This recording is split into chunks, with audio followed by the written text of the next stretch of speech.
The U Sports Women's Championship is coming back to the MAC once again from March 24th to 27th. And our UPEI Panthers will once again be hosting the best in the nation as they vie for the Golden Path Trophy, emblematic of supremacy in U Sports women's hockey. Today's first guest on this three-part segment is the captain of the team and is rounding up her fourth year in the green and white. Her steadying hand will be called upon by this team as they head into their second championship. Please welcome onto the set, Sophie Vandale.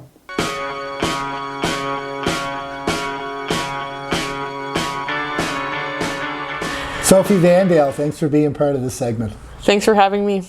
So Soph, you're coming here. I want to go back to a little bit when you first arrived here. You're from Winnipeg, Manitoba, Western girl.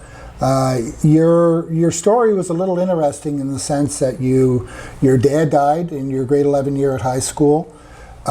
You came to a university that you had never seen before, never visited. I think that's a pretty big leap of faith when doing something like that. Can you take us through that process of how that worked for you? Yeah, for sure. So in my grade 11 year, like that's usually your year where you start talking to universities, and since my dad passed away, I kind of like put that on the back burner. Mm-hmm. And then when I changed teams in my grade 12 year, and that coach really helped me talk to universities and stuff like that. And I was kind of panicking because everyone on my team had already committed, and I was kind of like, I don't know if I'll be able to go anywhere. Right. And then when we went to the Mandy... Did you have other offers? So not really. Like I was kind of talking with other teams, but when we went to the Mandy Schwartz tournament, I had sent out a couple emails to a few teams that I knew were going to be there. And I actually got to talk to Lance Jones there, our assistant coach, and he showed interest in me, so I was really happy because I had a good tournament that weekend. Good. And from there, I had a few phone calls with Bruce, and I just decided to sign because we had a few more tournaments on the weekends that I couldn't really miss to come and visit. So I decided to just do it, and I'd never been past Quebec, Wow. So I just thought it'd be a really cool experience. Did Lance give you one of those inspirational speeches that he's noted for in order to help his pregame speeches are the best. His one-liners.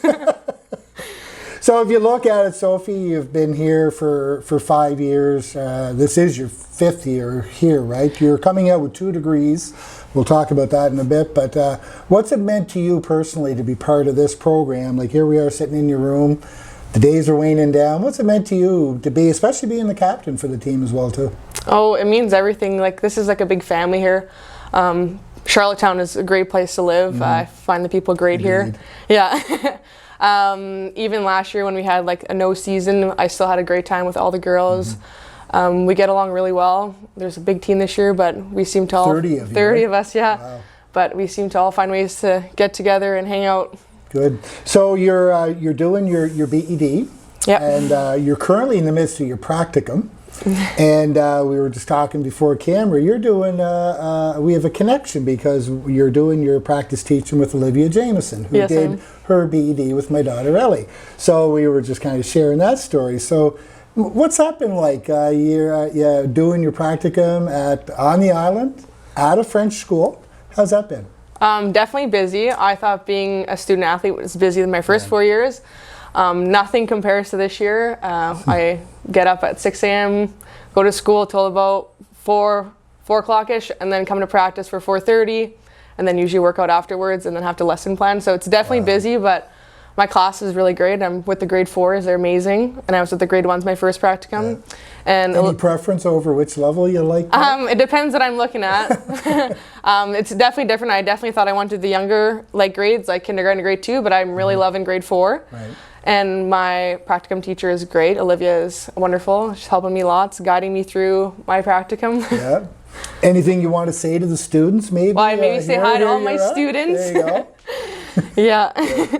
So you're coming in here, Soph, and this is going to be probably your last competitive championship. What kind of thoughts are going through your mind as you're the clock's ticking down, the tournament's coming in here in the very near future. How you feeling? Definitely like emotional, I'd say. At practices, I'm like, wow, this is like, counting down the days for practices. I'm excited though because my mom, my grandpa, and my aunt and uncle are coming for nationals, so I'll get to share that moment with them. Oh, sweet. So let's hope we have a really good run and they get to see something. So it's definitely bittersweet, but... Have they been here before? Yeah, they have. They came to nationals the past 2 times. Oh, yeah. no. Yeah. So they got to witness 1 nationals and they loved it. And then they came the last time, but it got canceled. Quite an event, wasn't it? Yeah, it's definitely something. The 2019 year, it had a real buzz about it, didn't it? Definitely. I loved how Charlottetown came together and really, the crowd was phenomenal. Yeah. I've never had stands like that for like women's hockey for us. So it was just great to see. Right. So if I asked you, Sophie, what advice would you, so talking about potential recruits coming here, what advice would you, if someone called you up and said, what would you say about the UPI women's program as that would maybe entice or incentivize someone to come and be a part of this program? Well, I'd like to say the coaching staff, but also my teammates are great too. So the environment and the culture here is great. So I would recommend anyone here to come here. Playing university hockey, like taking that step up, is definitely a tough one because everyone comes from the midget level where they're all the best players. And so when you come to university, everyone is their best player from their midget team, and then they come and it's like everyone's kind of at the even. So it is hard your first year coming in because you might not get the playing time you want. And so you just have to, everyone needs to know their role. And maybe even in your 3rd or 4th year, you might not be playing the position you want to be playing in, but you just need to know the role that you need to play. As far as teaching career, where's it going to be? Where's it going to end? Where are you going to end up? I'm thinking I'm going to go back home to Winnipeg, but Charlottetown definitely has a spot for me here, like in my heart. So I'll definitely be coming back here for the summers. Well, listen, I got some inside track. If ever you're looking to come back, I'll put in a plug for you, kid. If you want to do that. I appreciate it. Great, Sophie. Listen, thanks for being a leader in the program. Thanks for being part. It's been nice having you here at UPI. All the best in the tournament, and let's bring that championship home. Thank you very much for having me. Good.